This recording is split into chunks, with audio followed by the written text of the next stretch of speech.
So we serve children that have had a heart transplant, and Enduring Hearts funds pediatric heart transplant across the globe to try to make that precious new gift of life last a lifetime.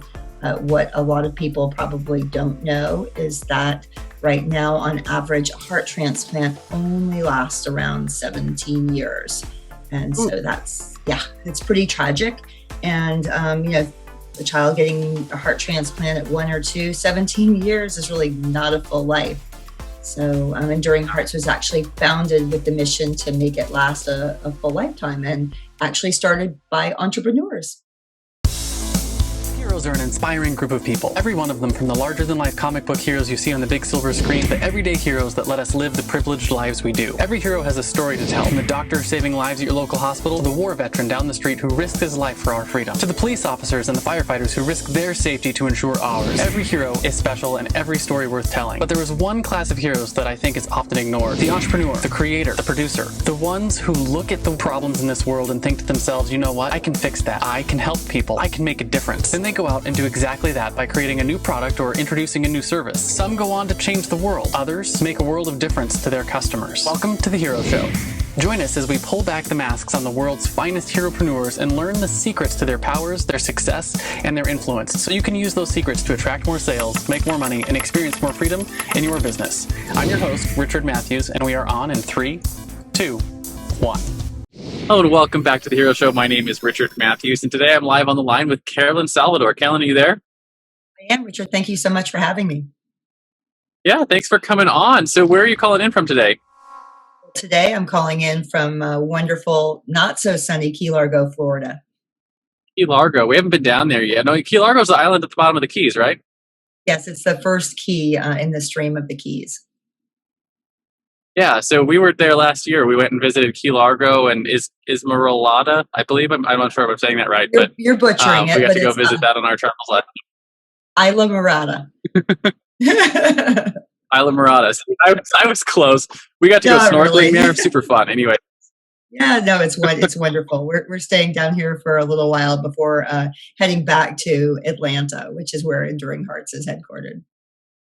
Nice. Yeah. So for those of you who've been following along with my wife and I's travels, we're currently in South Carolina. We're on our way back down to Florida. We're hoping to get into Fiesta Key, I believe, later this year. We'll see if we can get down there or not. But anyways, what I want to do to get started is just go through a very brief introduction of who you are, and then we'll get into your story. So Carolyn Salvador, you are the Chief Executive Officer of Enduring Hearts Incorporated. And what I want to find out from you is, what is it that Enduring Hearts does? Who do you serve? So we serve children that have had a heart transplant, and Enduring Hearts funds pediatric heart transplant across the globe to try to make that precious new gift of life last a lifetime. What a lot of people probably don't know is that right now, on average, a heart transplant only lasts around 17 years. And so it's pretty tragic. And, a child getting a heart transplant at 1 or 2, 17 years is really not a full life. So Enduring Hearts was actually founded with the mission to make it last a full lifetime, and actually started by entrepreneurs. So I didn't know that about hearts, that they only last 17 years. How do you guys help to extend the life of the heart? Are you actually trying to make the heart last longer? Are you trying to make it so they can get another transplant? What's the actual, how do you actually accomplish that goal? That is a fantastic question. So we're doing that by funding research to be able to extend what's called the heart longevity. But there's actually a lot of different ways that we attack it, all through research. But primarily right now, when our own bodies receive something that's not ours, our bodies, our wonderful white blood cells go, hey, not me, let me attack it, right? And so they start almost, fighting this. Suppressant drugs to kind of stop our body from rejecting it. So organ rejection, if you do, is the foe. So we're always fighting, and trying to keep organ rejection at bay with these immunosuppressant drugs. So we fund lots of research in order to detect organ rejection sooner, find better ways to detect it, because sometimes organ rejection looks like a stomach cold, or it looks like a common cold. And then the only way right now that we really have to detect it is to go in and put a child under anesthesia and go into the cath lab and take a piece of their heart. and then put it under a microscope and then kind of score it and grade it. And that's really imperfect. And without getting into too much science, it's really imperfect. And then try to treat it. And for some types of organ rejection, there's even no treatments for it. So we work on the science of immunology to give them better drugs and treatments. We work on the technology piece of how do we use like blood biomarkers to detect it so we're not taking a piece of the heart. And then you talked about, well, could we just give them another heart? There's even pieces of bioengineering where we're looking at maybe one day there could be something called xenotransplantation. Like there's just not enough hearts. So is there a way 50% of children die on the waiting list?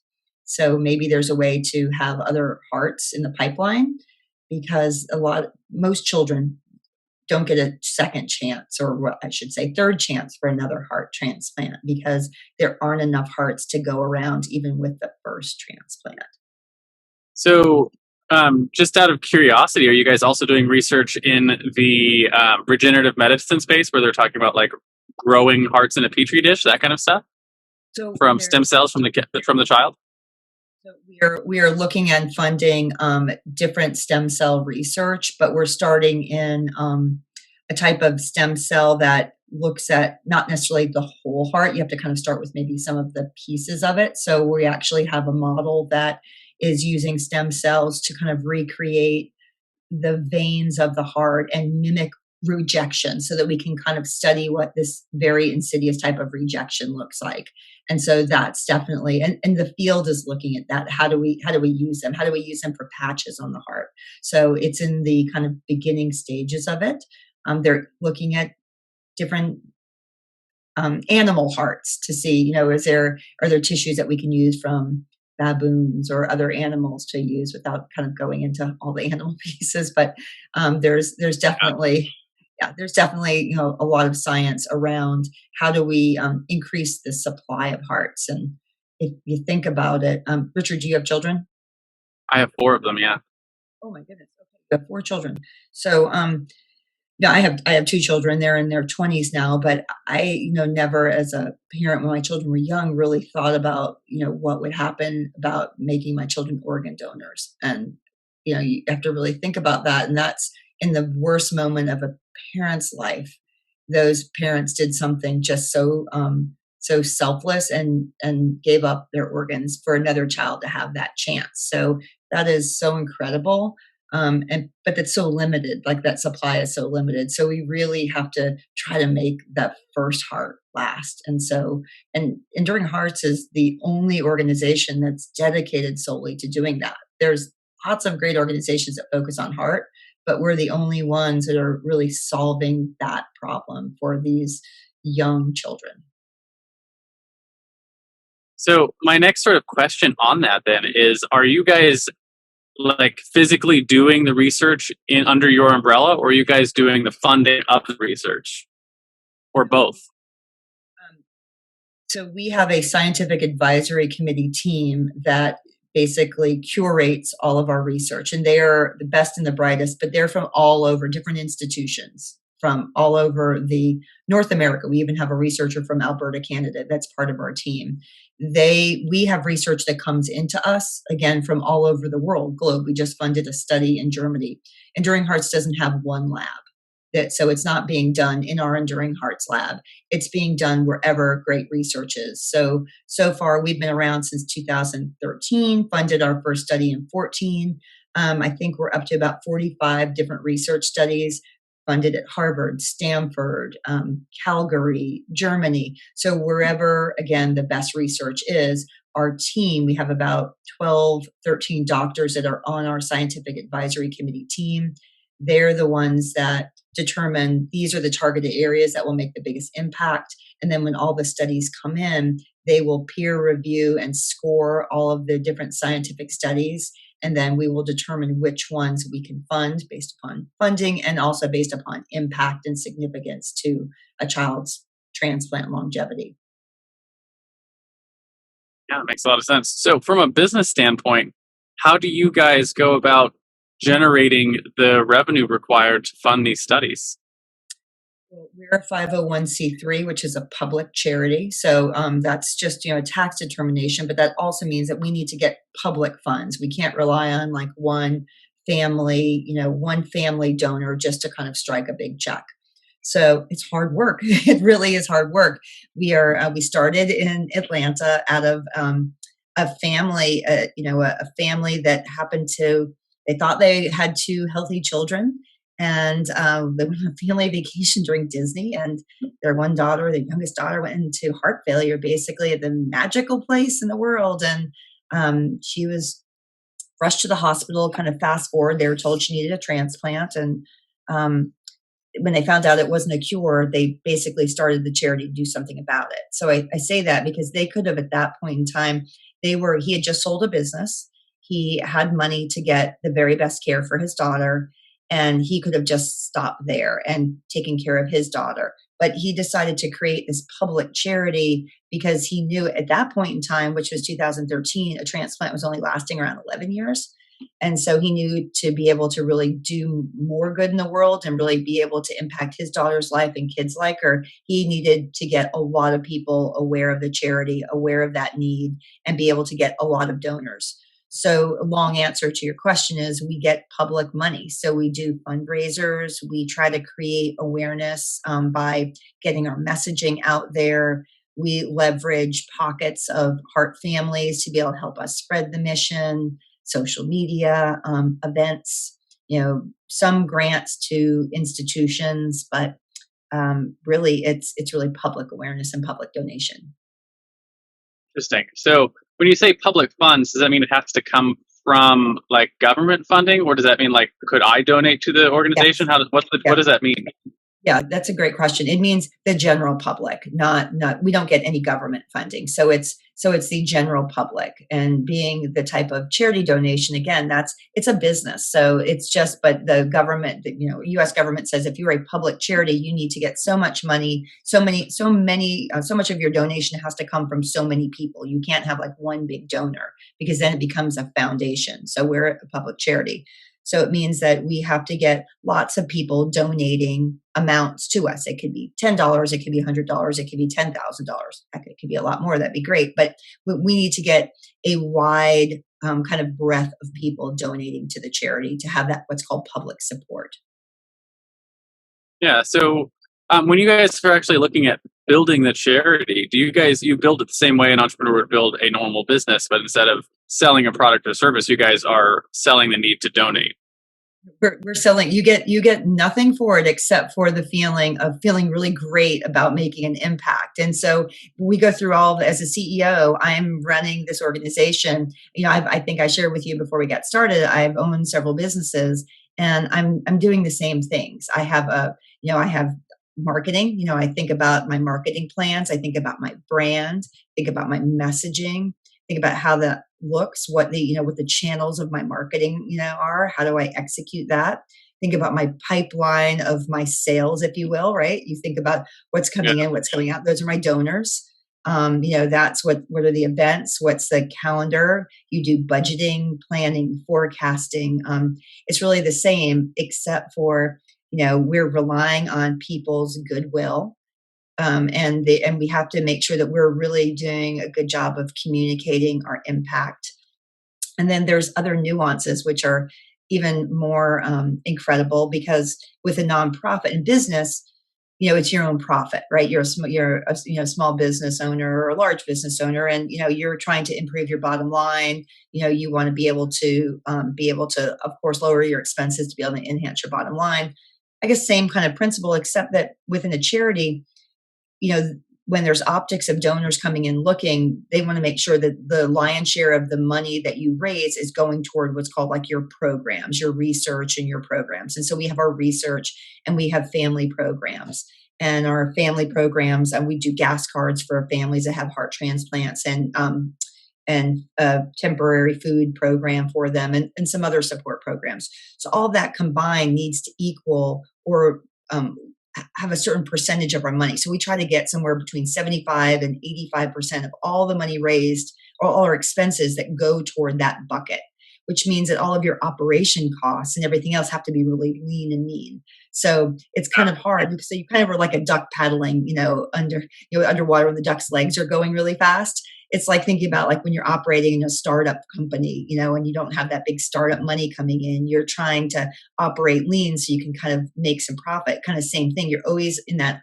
A lot of nonprofits operate in that lean mode when you're a public charity, because you know that that's really important for donors, because you don't want to give it to someone that's not really mindful of that bottom line, because it is about bringing your mission out there in the world and improving the lives of those children. Yeah, it's a lot like one of the things that we talk about a lot with our business and some of the coaching places that I'm in is you're targeting that 28 to 30% margin, right? Where the rest of the money is all going to essentially your cost of goods, your labor costs and energy costs and all that. Your cost of goods it's the research and the actual programs. And so the whole business needs to be operated on what's left. Right. Exactly. And we're a growing charity, which is exciting. We have grown tremendously. I think quadrupled our revenues over the past 4 years. So, and that's great because we need to do that in order to make the transplant last. So we've created partnerships with different organizations to be able to co-fund grants, and we're trying to kind of leverage every dollar we can so that we can get others to come alongside of us and fund the research. Because as I said, when we started, there really, there's not anyone else focusing on it. So if we can get others, that's great, kind of be the Pied Piper in it. Yeah, so you talked a little bit already about your origin story and how the charity got started. What I want to talk about next is, as the CEO, your superpowers that you bring to the business, right? So we talk on this show all the time. Every iconic hero has a superpower, whether that's a fancy flying suit made by genius intellect or the ability to call on thunder or, super strength. In the real world, heroes have what I call a zone of genius, which is like a skill or a set of skills that you're either born with or you've developed over time that really energize all of your other skills.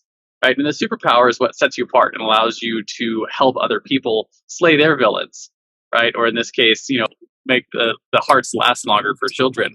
And the way I like my guests to think about it is if you look at all the skills you've developed over time, you probably have a common thread that ties all those skills together. And that's probably where your superpower is found.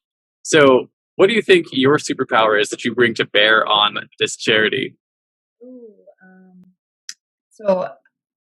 Well, one, I think about this. That's kind of a hard self-reflection. I know, you put me on the spot. Okay. I know that I have a lot of energy and passion around the mission. And I know throughout my career, I am a very action-oriented kind of person. And so I think I bring a lot of energy to this role. And because I'm such a go-getter, if you will, and I bring a lot of enthusiasm about the mission, I'm able to bring along a lot of people. I get a lot of people to kind of come alongside of me and get excited and become what I'll call evangelical about the cause, because they can kind of feed off of my energy and my actions.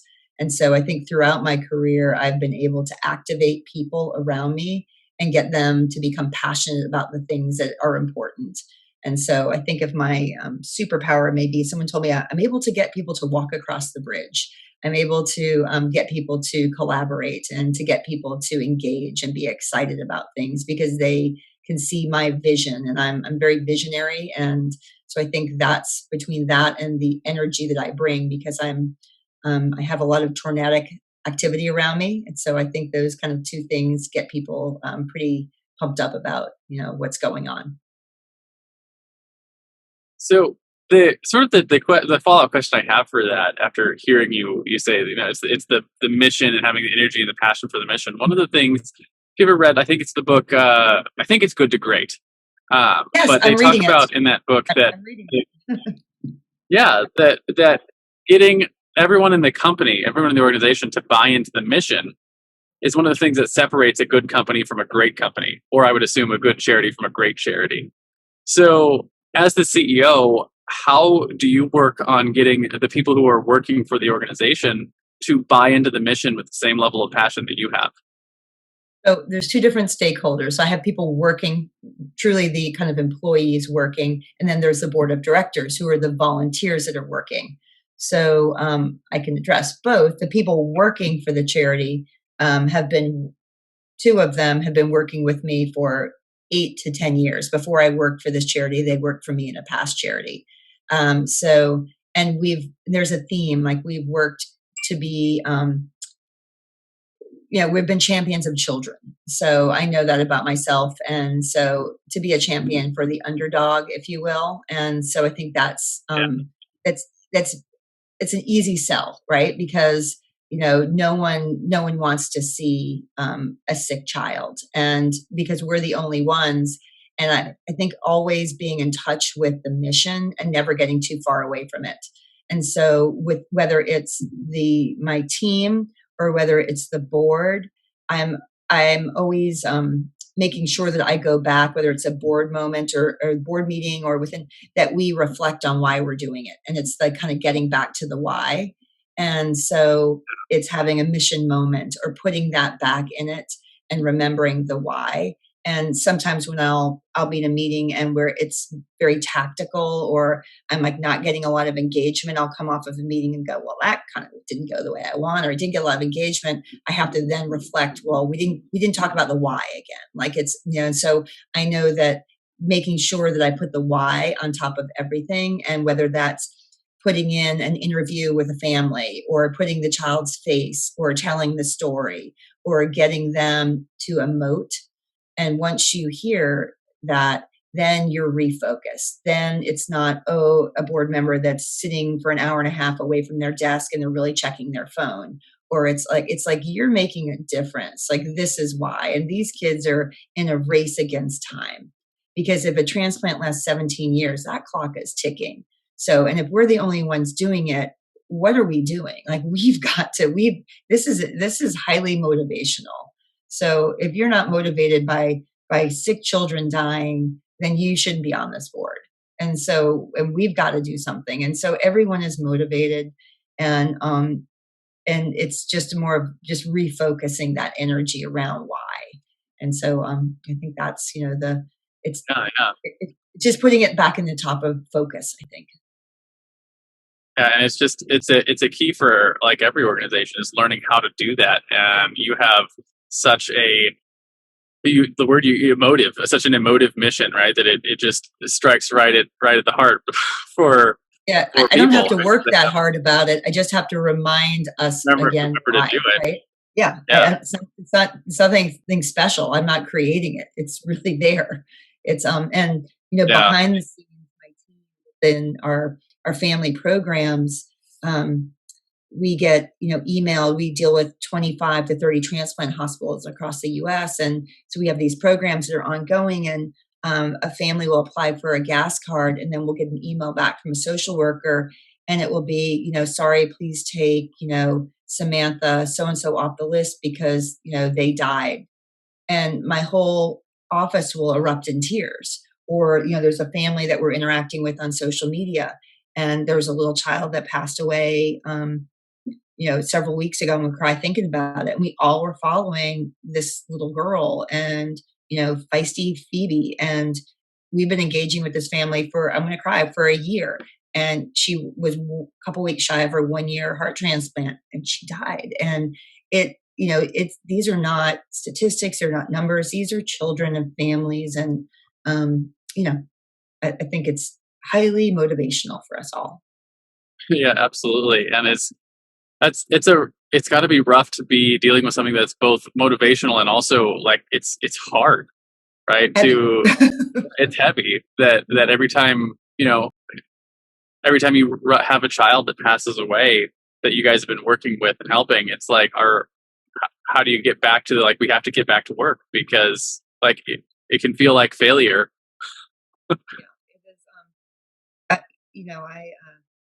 It is tough. Sometimes I look and go, God, I just don't like my job today. I don't like it. I will cry. I look at my husband and go, why am I doing this? This is really tough. But I know why I'm doing it because, I'm a kind of a firm believer. Sometimes, God gives you what you can handle, I think, without being too spiritual. But, I think there's a reason. I think there's a reason I'm doing this. So, I'm just I've been a kid crusader for a long time. It's been in my blood for a very, very long time. I owned a large licensed childcare center with 200 children and 30 teachers. So I'm certainly passionate about trying to help children. So this has got, I think, the ultimate challenge for me. Yeah. So I want to talk about the flip side then of your superpower. So if your superpower is getting your team and your organization to buy into that mission and continue to fight for it, the flip side of superpower is the fatal flaw, right? So just like every Superman has his kryptonite, or Wonder Woman can't remove her bracelets of victory without going mad. So you probably have a flaw that's held you back in growing your charity, something that you struggled with. For me, it was a couple of things, right? I struggled with perfectionism early in my career. Kept me from actually like shipping product, getting things to market. I also struggled with lack of self-care, mostly in that I didn't have good boundaries set for my clients that would answer the phone in the wee hours of the night and, work till I died just about. But I think more important than what the flaw is how have you worked to overcome it so you can continue to grow and serve your organization's mission? Oh, so for me personally, I don't know that I have overcome it, but I am trying. So I think my kryptonite is to slow down. So I am trying to slow down. So being still or slowing down is my continuous challenge because I have very high standards and I move very quickly. I think quickly, and so trying to be very mindful of that others may not move at Mach 5 speed or 10, whatever I'm going at the day, and to I do have to remind myself. I just met with my team yesterday, and it's like, and we joke about it, but I have to remind myself, like when I'm doing written communication, to go back and put salutations, or when I'm texting, "Hi, good morning, how are you?" It's not that I don't love the people, but I'm like already in a mode of, bup, bup, bup, bup, bup. I'm like, nope, let me just make sure I go back and humanize everything I'm doing. And it's just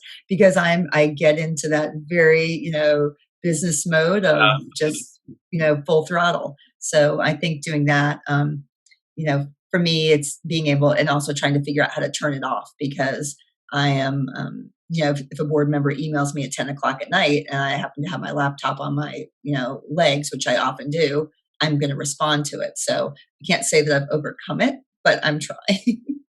Yeah, I know. I have the same kind of thing going with like when I get into work mode. I have to remember because I have 4 young children. They're all like 12 and younger, all the way down to like 2. And I work at home, so I can be here with them and hang out with them and do things. But know that I have to work on being able to transition from work mode Richard to like dad Richard very quickly.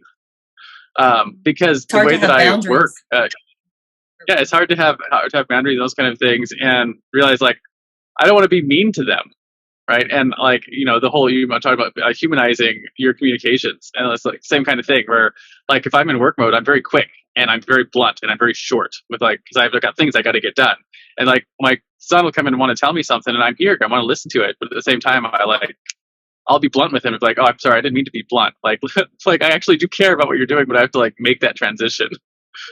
I think it's funny. I get like that, and I one of the things that for me helps is that because I work remote, we work remotely, and then we have an office that we go to, but I often don't go to the office because because then I don't get my work done, and everyone is talking to me. That sounds horrible, but everyone is, so I have to make sure that I have that balance of going in and saying for half a day, I am yours. You can just, I will sit in the middle of the office and you can just ask me every question. You can do, but if I go in the office thinking I'm going to get any work done, I'm not going to get any of my work done. So I have to kind of balance the time of full access to my own time of kind of time blocking my day and getting my own stuff done. And so I think trying to kind of do those things that way, I can kind of check out at a certain point in time and feel good about turning it off. I'm still working on the turning it off part because that's hard when because you're not done, right? I don't have a governor, right? And I don't have a governor. I don't, and it's only 17 years, so I won't be done until it's a lifetime. So yeah, it's one of the things we talk about on the show all the time is that entrepreneurs never really are done with their mission, which is why it's hard to turn off and actually recreate, take time for ourselves and those kind of things. And it's even like more pressing for what you do, because you're like that if you stop, no one else is doing this work. Right. So, And you know, I could see how it'd be very difficult to turn off. and I like business. I really like the just business. So I read business books, I read business articles, so when I'm reading them, that's not really relaxing. So when I'm reading Good to Great or, whatever the business book is in front of me, my mind is still spinning about business. So I may be sitting there, but I'm reading it and I'm jotting notes down. So I'm still not really turning my brain off, really, even though I might be sitting there at the end of the evening reading. I'm just thinking, and then I'm staring at the ceiling at night going, oh, I could do that, or what do I have to do tomorrow? So 100 other things you could do. Yeah. yeah, like book choice is not really good for me to kind of relax to either. But then I'm not going to read a book during the day. So I don't know when I'm going to read all these books. Oh, I have got like 4 business books that I can't find time to finish because I don't know when I'm going to finish them, if that makes sense, because it's not making me go to sleep at night. Get audiobooks and listen to them on the way back and forth to the office. Yeah, my office is a quarter mile from my house. That won't work. I could do it while I'm running, maybe. Yeah. Maybe you'll have to walk to work and listen to books that way. Something. Thank you. I appreciate that. So I'm going to talk then about a little bit about your common enemy, right? And every superhero has an arch nemesis, and it's the thing that they constantly have to fight against in their world. And generally speaking, we put in the context of your clients, and since you're in a unique situation with a charity, let's put it in the context of the people who are donating to Enduring Hearts. And it's a mindset or it's a flaw that you sort of have to help them overcome so you can continue your mission, right? So you can get them to actually donate and help them be a part of what you're doing.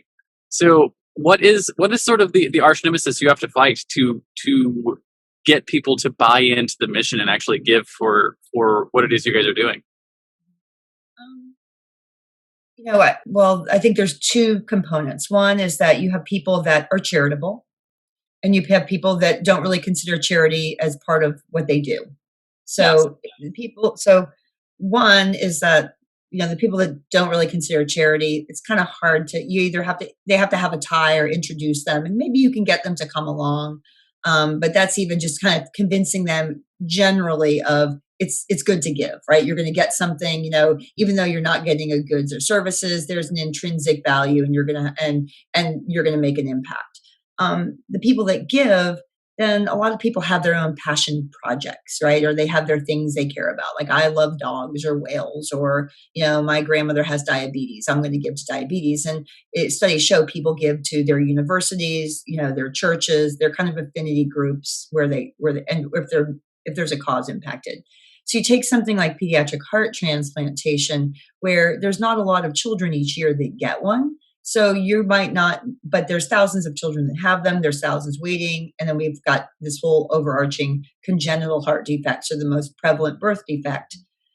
But if you haven't been impacted by it, or you don't know, like, how do I convince someone that might care about children's charities to focus on us, right? How do I get people to care? Because when you talk about something that's like childhood cancer, and let me preface, I never want to put one sick child against another, because they all need support. So I would just say that. But you hear lots about childhood cancer and how do we help these children. But congenital heart defects and heart are important. There's it's the most prevalent birth defect. So how do I move people into this space of going, well, I might not know anyone that had a heart transplant, but 17 years for a child is really, that's not acceptable. Like so how do I make them care? So I think that's where that's kind of because people go, well, how many a year? And we'll say, well, 500. No, that's not a lot. I go, well, okay, but think about what your dollar can do and the impact you can have on those children. So, and if we're the only organization doing it, then it's not like other organizations where you may have one disease, but there's 25 or 40 organizations that it's spread across that are funding research and have been doing it for years and years, and there's still so it's trying to get people to kind of come along and see that you can have an impact, that, it's a very focused charity, that, these children need someone in their corner, and trying to kind of change or craft that mindset. So I think that's kind of our foe, because it doesn't impact a lot of kids, specifically heart transplantation. So one of the things that just popped in my head, and I don't know if this is useful for you, but like we ran a supplement company for a number of years, and one of the things that was super effective for us on a marketing standpoint was having a charitable mission on the backside of our products. So when we sold our supplements, we sold like teens multivitamins and parents multivitamins and men's and kids and all these kind of things. And what we did was every bottle that we sold, we donated to a charity. I think it was Vitamin Angels, right? And Vitamin Angels, essentially they had it down like every 25 cents you donated provided enough vitamin A to essentially save a child's life, right? Because vitamin A deficiency is like the leading cause of death in children, something like that. And when we started marketing that, and that when you buy a bottle, we will donate to this charity. And essentially we had a marketing tagline. It was buy a bottle, save a life, because we donated enough from every sale to essentially save the life of a child. And I know there's this whole thing called conscious capitalism, and there's a lot of companies that are looking for organizations like yours to partner up with so that they can have that as a marketing outlet. And I know it almost doubled our sales when we added a charitable component to our sales, where we were saying, hey, when you buy one of our products, we donate to this. So it increased our sales. It was really good benefit for us as another company. Have you guys started looking at not just individual donors, but maybe e-commerce companies or other things that are looking to have an impact? So the answer is we've talked about it, but haven't got far in that conversation. So I'd love to continue that conversation with you on kind of that how to do that. Kind of what does that look like on the opposite end? Like what's intriguing because we've talked about, so February is Heart Month. And in Heart Month, we've talked about what does a partnership look like, and I thought like, okay, you think about things red, how do you partner with someone that says like if you sold red wine, right? For a bottle of red wine or something, it goes back, red pajamas, red, something tied with children or, company. So you think about like what could happen that you have this ongoing, or, I love the companies like Tom's, right? There's companies that of that give back. So having that charity tie, we've talked about how they operating room. I talked about that percentage that goes to that goes to your research and goes to, so we're really lean and mean. So we've talked about it now, how to actually get that implemented and executed and then connecting. It takes these conversations go, I know someone, so let's kind of craft out what that looks like and then think about the best inroads. So totally on our conversation radar, but not yet in the execution of it. So love to follow maybe up that's something. Yeah, we can continue later after the podcast interview, and I can show you like how we were approaching the marketing. Because I think if you were going to approach it the other direction, right? Because we were as a company, we were looking like who can we do charitable work with. But I think from your side, you want to look at companies who are like they may not know the benefits, right? They may not know that it can increase sales, or right. It has to be what's in it for them. Yeah, and like we did a lot of focus on our marketing with that stuff. We put a whole page together on the website, and we promoted that page more often than almost anything else because it was a good tie-in, right? Our target market was moms with kids. And, when you're selling supplements to moms with kids, you're like, hey, when you buy a bottle of this stuff, you're going to buy it anyways. You're going to get supplements for your kids anyways. Why not buy from a company who's also going to help another 100%. child, right? And there's all those alignments. No, I think it's brilliant. It's definitely something that we've talked about, and we're I'm kind of in the beginning stages with our public relations company about putting together letters to be able to craft out for Heart Month in February. What is identifying those kind of companies or corporate partnerships, and it's something that we have not yet as an organization solidified. And how do we formulate those companies? What does it look like for them? What's the value add for them, right? It's that social marketing. It's that, and how do they tag with us? And it's interesting, you had picked an organization that wasn't necessarily a household name, because on the flip side, one of the kind of things that we come against is, well, Enduring Hearts, yes, you're a national company, but you're not American Heart Association. You're not St. Jude. So a lot of companies want to team up with a big brand. And so we're not bringing that big brand name to someone, so they may not be interested. So it's just like trying to figure out what is the right. Trying to figure out who it is. You probably have to find like a certain level of entrepreneur. And really, what we were looking for is we do actually care about the mission. That's one of the things that we're doing supplementation because we care about kids and health and that kind of stuff. So it aligned with what we were doing. But That's it. the thing we were looking for was they had the taglines we needed, right? It was buy a bottle, save a life, right? And that's something we came up with, but they had the math. They knew how much money led to certain things getting done, right? So we could put those numbers into our marketing, and that was really what helped us decide. It was like, hey, if we donate to these ones, we know exactly like, hey, when we sell this product, we can donate this much money, and this is what's going to get done with it. And that really helped us decide which company to go with. So, those are the kind of things that you'll probably have to think about, and you could approach companies with, be like, hey, if you donated, $1 of every sale or 25 cents from every sale, here's how it gets spent and what happens with that. So, every time one of your customers buys one of your products, Right. you're helping this stuff happen, right? You're helping save a child's life, or you're helping extend, we add a year to the lifespan of a Right. heart. Right, which is really hard, which is really hard on the research Yeah, it's hard side, to do. it's very, very hard. Like, when you talk about, like, what's the other challenge? Like, being able to kind of determine your impact when you have research that has to last a really long time. So those are also really kind of difficult things to measure right now when you're funding. We're funding a lot of innovation and startup research that that will see its way to the bench side in 4 or 5 years from now. So how do we do that too?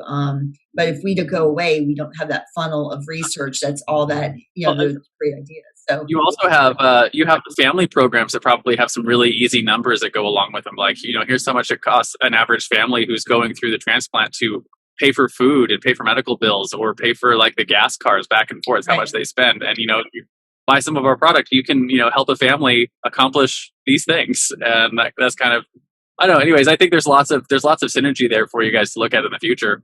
But anyways, it's cool to hear that you're already going down that path. Yeah.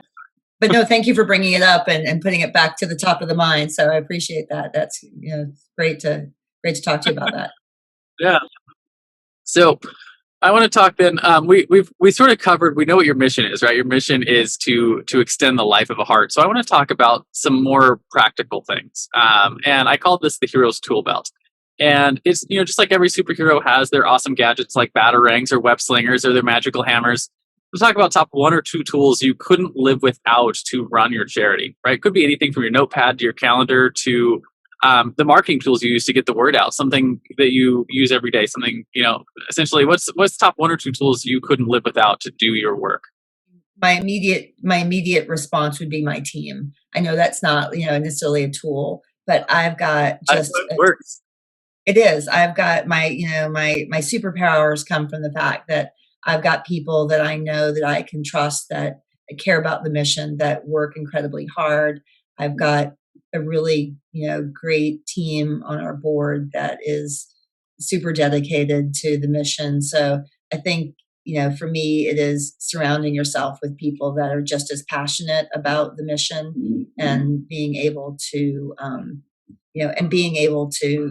have them and be able to bring them along and be able to further the mission. So I think that's like one of my number 1 tools. The second, you named it, is my notebooks. Right. I have 3 different notebooks. So I write my stuff down on 3 different notebooks. So I've got my research notebook, I've got my action notebook, and then I've got my kind of my notebook. So I operate on my notebooks all the time because I go so fast. If I don't write it down, I'm so engaged in the conversation. I've got to write my stuff down. I'm a visual, and so I write it down. I go back and I reread my notebooks, and I go back, and it's very helpful to me because I catch stuff and go, oh yeah, we talked about that, and I'll date it, and I date the top of every page on the notebook so that I can kind of, and the topic of conversation on each page, so that I can remember who I was talking to and what these scribbles mean, because my handwriting is not so great. Yeah, I can totally relate with the team thing. I know it was a huge change in my business when I went from being a solopreneur to having an organization, having a team of people.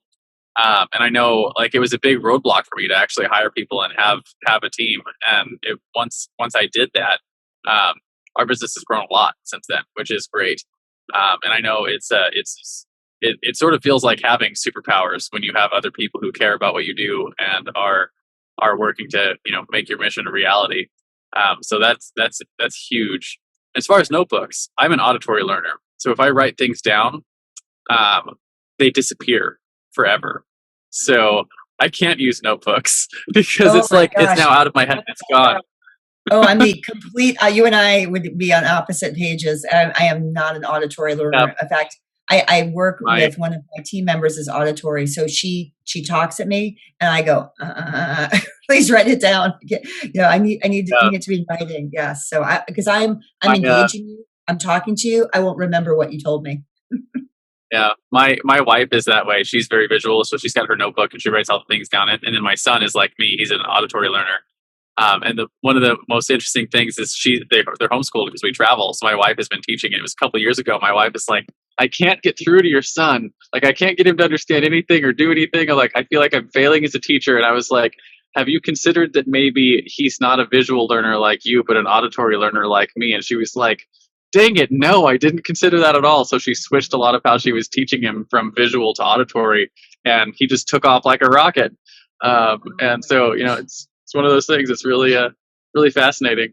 Yeah, I'm in awe of auditory learners because I'm listening and then and all of a sudden it'll go up here. I've got to stay focused. Maybe I got to write it down. So that's great. Yeah, my one of my business running partners is visual like you are, and he's funny because he'll be like, I'll like explain things to him over the phone. He's like, I don't get it. You'll have to like pull up a screen share and draw on a screen for me. But the other way around, he's like, I have something cool and I have to show it to you. And he's like, wait, I don't have to show it to you. I could just tell you. And I'm like, yeah, that works just fine for me. It's much easier if you could just tell someone, I think, as long as you can articulate your work, what you're trying to get across. Yeah, Yeah. I think So being an auditory learner is a superpower. it kind of is. It's definitely our world lends itself very well nowadays to auditory learning, just because a lot of audio books and podcasts, and there's a lot of learning availability from an audio standpoint, and it's less intensive to do. Like visual stuff, it requires a lot more work and creative skills. So certainly easier to just hear it, I think. And now, a quick word from our show's sponsor. Hey there, fellow podcaster. Having a weekly audio and video show on all the major online networks that builds your brand, creates fame, and drives sales for your business doesn't have to be hard. I know it feels that way because you've tried managing your show internally and realize how resource intensive it can be. You felt the pain of pouring 8 to 10 hours of work into just getting 1 hour of content published and promoted all over the place. You see the drain on your resources, but you do it anyways because you know how powerful it is. Heck, you've probably even tried some of those automated solutions and ended up with stuff that makes your brand look cheesy and cheap. That's not helping grow your business. Don't give up though. The struggle ends now. Introducing Push Button Podcasts, a done-for-you service that will help you get your show out every single week without you lifting a finger after you've pushed that stop record button. We handle everything else: uploading, editing, transcribing, writing, research, graphics, publication, and promotion, all done by real humans who know, understand, and care about your brand almost as much as you do. Empowered by our own proprietary technology, our team will let you get back to doing what you love while we handle the rest. Check us out at pushbuttonpodcast.com/hero for 10% off the lifetime of your service with us, and see the power of having an audio and video podcast growing and driving micro celebrity status and business in your niche without you having to lift more than a finger to push that stop record button. Again, that's pushbuttonpodcast.com/hero. See you there. And now, back to the Hero Show. I want to talk then about some of your own personal heroes, right? So every hero has their mentors, just like Frodo had Gandalf, or Obi-Wan had Luke had Obi-Wan, not the other way around, or Robert Kiyosaki had his rich dad, or even Spider-Man had his Uncle Ben. Who are some of your heroes? Were they real-life mentors? Maybe peers who are a couple years ahead of you, and how important were they to what you've accomplished so far? I think about that, my heroes. I definitely had people along the way that have kind of mentored me and that have helped me a bit. I have to think about that. I think I don't have, I will be honest, I don't think I have one person that stands out to me. There are certainly people and I look at different aspects of different people. I think like I'll look at someone like a Richard Branson and and looking kind of what he did and how many different silos of business he created and kind of his genius or someone that has taken a and I'll take a Hollywood person, like a branding person that I think of that takes, and you're going to laugh at this, but like an Oprah Winfrey or someone that took that came from Hollywood, right? And granted, they had exposure, and then put together all of the enterprises. So I think about that, but that's someone that's come from opportunity. And then you think about the woman that created, I'm from Atlanta, so Sarah Blakely, that created Spanx, and that was able to turn something that was a disruption to, I love disruption, right? So something that was essentially a girdle, right? A girdle that grandmas used to use, and now turned it into this brand that women at cocktail parties will go, oh, I can't go without my Spanx. And you laugh at that, right? But it's a household name. She's laughing all the way to the bank, and she is, made them into bathing suits and span. And so I think about like all the different things that creativity and people that take this idea. And, I literally I don't have it really anymore, but I used to have an idea book of all these, of all of my ideas for businesses. And you probably do not remember the movie Night Shift with Michael Keaton, but he was a entrepreneur, and he would have a microphone, and he would like put his ideas into, and one of them was like, he would say, feed the tuna mayonnaise. And I just remember that because he would like record all of his crazy, wild ideas. And so I would have a notebook, and I would write my Michael Keaton-ish ideas in my notebooks.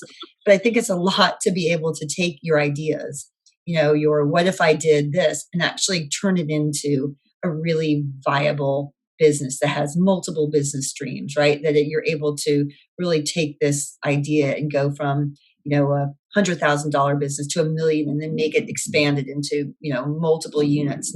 So I don't know that I have one, but I look to people that have been able to grow seed to something that's giant, knowing that people are helped. I don't believe that there's really truly a self-made person, because everyone gets help along the way. Some people have a silver spoon, some people have family, but so I'm always I'm impressed, I guess, with people that really have been able to do it and grow something, I think. Yeah, and it's always fun to have the stories and the inspiration that come from the success stories, essentially, right? And you to especially when they have their stories told, because you can look through their stories and see like what it is that they did, and maybe you pull some of that stuff into the stuff you're working on.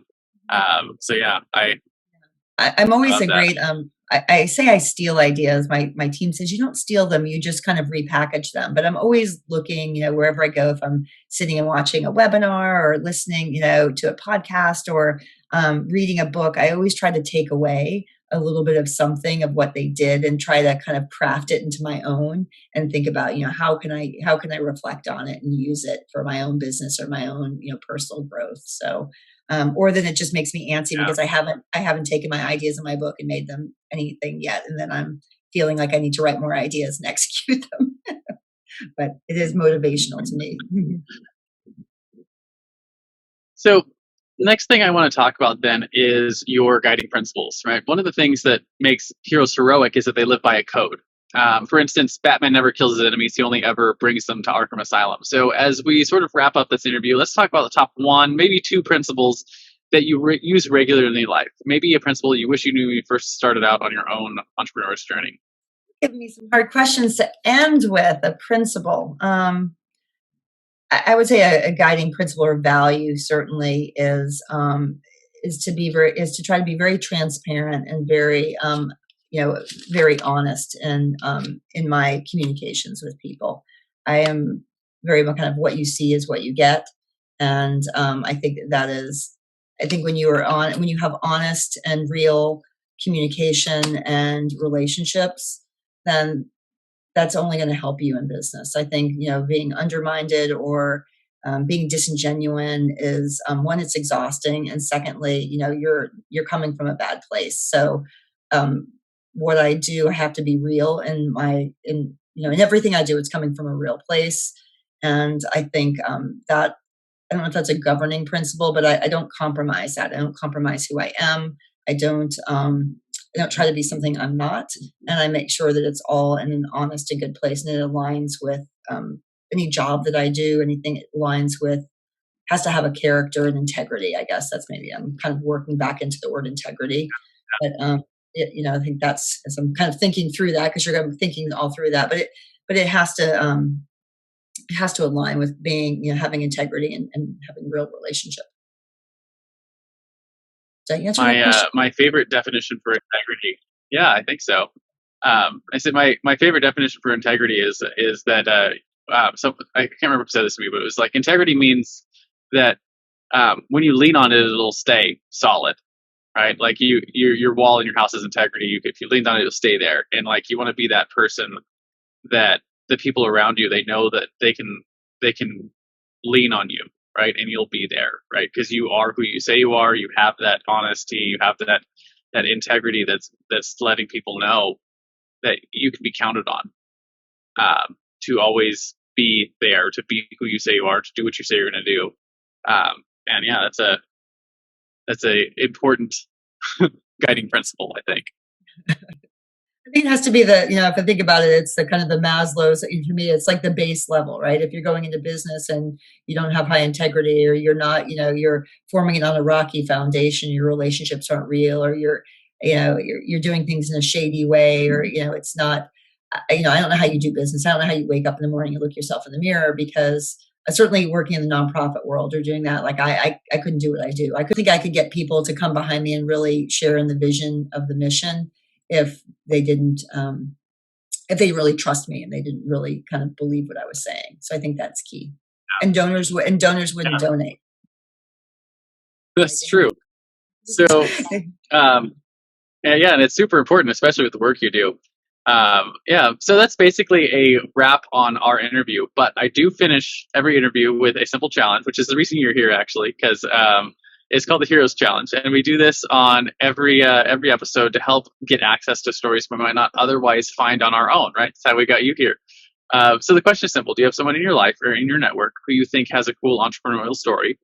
Who are they? First names are fine, and why do you think they should come share their story on our show? Why wouldn't you give me these questions ahead of time so that I could think about this?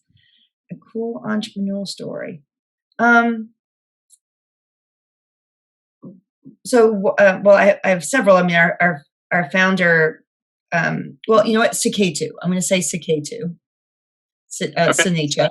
So he is one of our donors, and he started a company, and I think he's very successful, and he's also a great philanthropist. So I think he would be kind of a cool person to come on.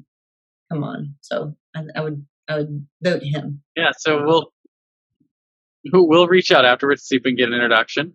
But in comic books, there's always the crowd of people at the end who are clapping and cheering for the acts of heroism. So as we close, our analogous to that is, where can people find you, right? If they want to help with the mission of helping hearts last longer, where can they find you? Where can they go to donate? Where can they go to be a part of the research and the mission and the work that you guys are doing? Thank you. They can go to enduringhearts.org. And check us out. They can go to donateheart.org to make a donation. So appreciate that. You could also like us on Facebook, Enduring Hearts. Awesome. Thank you so much for coming on and sharing your story today. Carolyn, it has been a pleasure to speak with you. Do you have any final words of wisdom for our audience before I hit the stop record button? Well, I just want to say thank you so much for having me, and I really, really appreciate your time today, Richard. Yeah, thank you for being here.